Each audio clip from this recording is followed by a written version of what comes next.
10वीं कक्षा के सभी विद्यार्थियों का स्वागत है। विद्यार्थियों, आज हम विषय भूगोल पाठ 4 जिसका नाम है कृषि, इस पाठ के सभी अति महत्वपूर्ण प्रश्न जो कि पाठ्य पुस्तक आधारित हैं वह सभी प्रश्न इस वीडियो के माध्यम से करेंगे।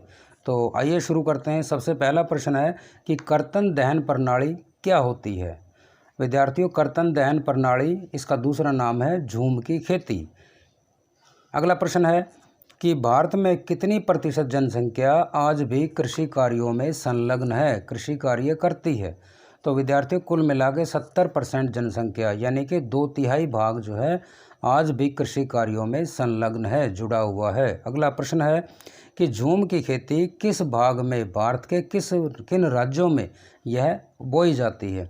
तो विद्यार्थियों, पूर्वी राज्य हैं, लगभग पूर्वी राज्य असम, मणिपुर, मेघालय, नागालैंड, ये सभी राज्यों में झूम की खेती बोई जाती है, झूम की कृषि ली जाती है। अगला प्रश्न है, अंडमान और बस्तर में झूम की खेती को क्या कहा जाता है। विद्यार्थियों, इसे कहा जाता है दीपा। अगला प्रश्न है कि कुरवा यह क्या है। विद्यार्थियों, कुरवा झारखंड के अंदर झूम की खेती को कुरवा कहा जाता है। अगला प्रश्न है कि रिंजा कहाँ रहती है। विद्यार्थियों, रिंजा असम के डीफू क्षेत्र में रहती है। अगला प्रश्न है कि रिंजा का परिवार कौन सी फसल उगाता है। रिंजा का परिवार, तो विद्यार्थियों, रिंजा का परिवार झूम की फसल उगाता है या झूम की खेती करता है। अगला क्वेश्चन है कि कृषि ऋतुएं कितनी हैं। विद्यार्थियों, कृषि ऋतुएं हैं रबी, जायद और खरीफ। जायद जो फसल है वह इन दोनों फसलों के बीच ली जाती है। अगला प्रश्न है, वाणिज्यिक कृषि किसे कहते हैं। विद्यार्थियों, नाम से स्पष्ट है, वह कृषि जो वाणिज्यिक उद्देश्यों के लिए की जाती है यानी कि व्यापार के लिए की जाती है उसे वाणिज्यिक कृषि कहते हैं। जैसे गन्ना है, मूंगफली है, चाय है। अगला प्रश्न है, प्रमुख रोपण फसलें कौन सी हैं।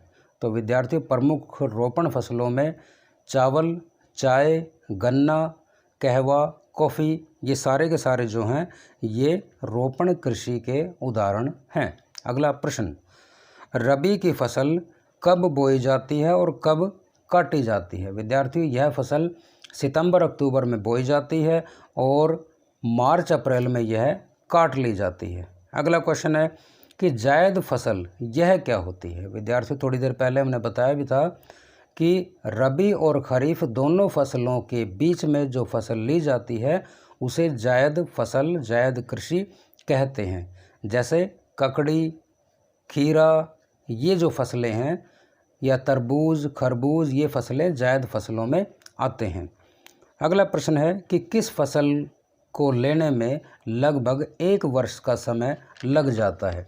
तो वह फसल है विद्यार्थियों कौन सी, वह है गन्ना।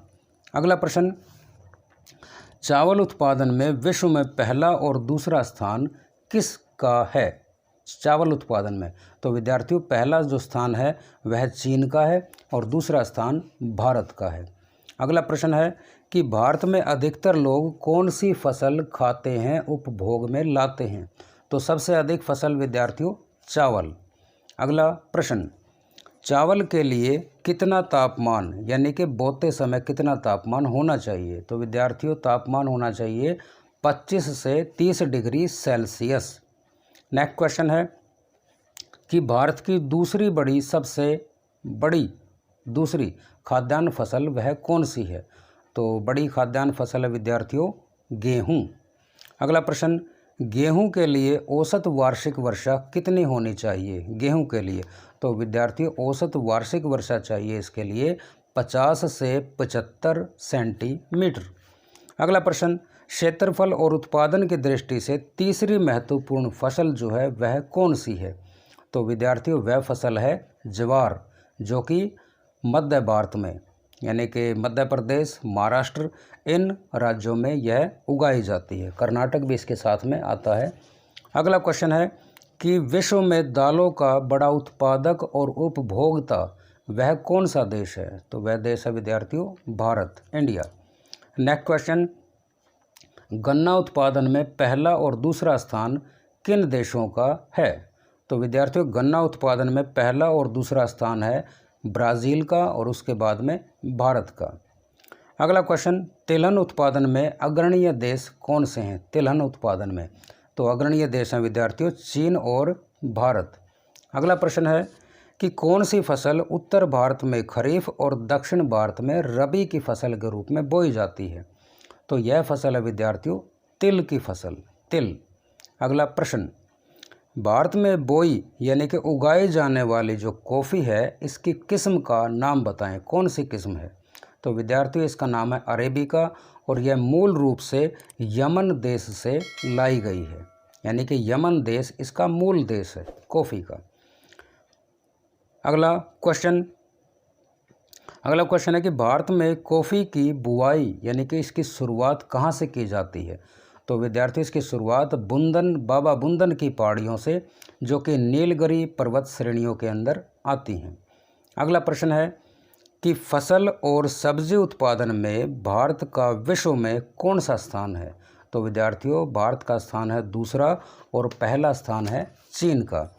अगला प्रश्न, सब्जियों का कुल कितना प्रतिशत अकेला भारत उत्पादन करता है? तो विद्यार्थियों कुल मिलाकर भारत उत्पादन करता है 13%। अगला क्वेश्चन है कि भूमध्य रेखीय फसल कौन सी है? विद्यार्थियों भूमध्य रेखीय फसल है रबड़। अगला क्वेश्चन, रेशम को कैसे प्राप्त किया जाता है? विद्यार्थियों रेशम को रेशम के कीड़े के कोकून से रेशम प्राप्त किया जाता है।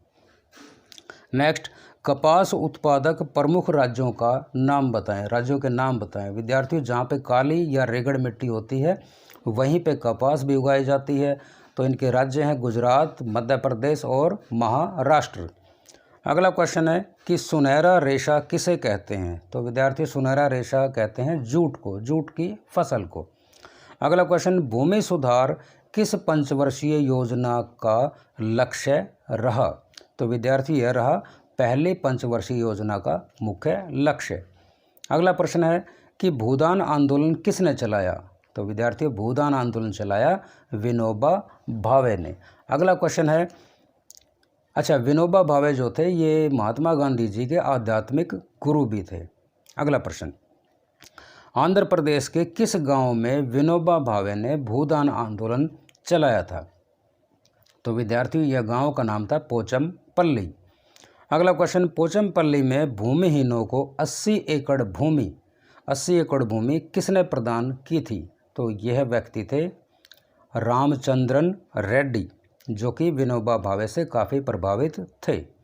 अगला प्रश्न, किस आंदोलन को रक्तहीन क्रांति का नाम दिया गया है? तो विद्यार्थियों वह आंदोलन का नाम है भूदान आंदोलन। अगला प्रश्न, कृषि के महत्व को देखते हुए भारत सरकार ने कौन से संस्थागत परिवर्तन या सुधार किए हैं? तो विद्यार्थियों अनेकों संस्थाओं का निर्माण किया है, जैसे भारतीय कृषि अनुसंधान परिषद, कृषि विश्वविद्यालयों की स्थापना करना, पशु चिकित्सालयों की स्थापना करना, इसके अलावा बागवानी व मौसम विभाग की स्थापना करना। अगला प्रश्न, खाद्य सुरक्षा प्रणाली की आवश्यकता क्यों पड़ती है? विद्यार्थियों खाद्य सुरक्षा प्रणाली की आवश्यकता सभी गरीब और खाद्यान्न से महरूम लोगों तक भोजन पहुंचाने के लिए खाद्य सुरक्षा प्रणाली की ज़रूरत पड़ती है, ताकि सभी लोगों को भोजन सुनिश्चित किया जा सके। अगला प्रश्न है, खाद्य सुरक्षा प्रणाली के दो मुख्य घटक कौन से हैं? तो पहला है विद्यार्थियों बफर स्टॉक और दूसरा है सार्वजनिक वितरण प्रणाली, जिसे आप कोटा या डिपो भी कह सकते हैं। अगला प्रश्न है, भारतीय खाद्य निगम या फूड कॉरपोरेशन ऑफ इंडिया, इसका कार्य क्या है? FCI। तो विद्यार्थियों इसका कार्य सरकार द्वारा घोषित समर्थन मूल्य पर किसानों से खाद्यान्न खरीदना और साथ ही उसका भंडारण भी करना। अगला प्रश्न है कि भारतीय किसान कृषि से लगातार विमुख होते जा रहे हैं, तो उनके विमुख होने का मुख्य कारण क्या है? तो विद्यार्थियों अनेकों कारण है, एक कारण तो नहीं है। तो सबसे पहला कारण है कि भूमिगत जल का लगातार गिरता हुआ स्तर। नंबर 2, भंडारण की कमी है, यानी कि वो फसल भंडार नहीं कर सकते लंबे समय के लिए। नंबर 3 है खाद, बीज और उर्वरकों की अच्छी गुणवत्ता ना मिलना और साथ ही यह ज़्यादा महंगे दामों पर मिलना। और एक और कारण है कि खरीद मूल्य बढ़ाने के लिए किसानों को बार बार संघर्ष करने पड़ते हैं, आंदोलन करने पड़ते हैं। इसलिए लगातार किसान जो है खेती से विमुख होते जा रहे हैं। अगला प्रश्न है, इंग्लैंड के प्रमुख सूती वस्त्र उद्योग कहाँ स्थित हैं? तो विद्यार्थी स्थित हैं मैनचेस्टर में और लिवरपूल के अंदर। अगला प्रश्न, चंपारण आंदोलन का संबंध कौन सी कृषि से है? तो विद्यार्थी कृषि है नील की खेती। अगला प्रश्न, जीन क्रांति का क्या अर्थ है? जीन क्रांति क्या है? तो विद्यार्थियों, बीजों की नई संकर किस्मों को तैयार करना, यह जीन क्रांति कहलाता है। इसके द्वारा हम क्रांतिकारी रूप से और ज़्यादा फसल ले सकते हैं और इसे जनांकीय इंजीनियर द्वारा संभव किया जा सकता है। अगला प्रश्न है, कार्बनिक और ऑर्गेनिक खेती क्या होती है? तो विद्यार्थियों, यह खेती बगैर खाद के, उर्वरकों के, कीटनाशकों के जो खेती की जाती है उसे ऑर्गेनिक खेती कहते हैं। लेकिन इससे उत्पादन क्षमता फसल की उतनी नहीं होती जितनी कि उर्वरकों और कीटनाशकों के बाद होती है।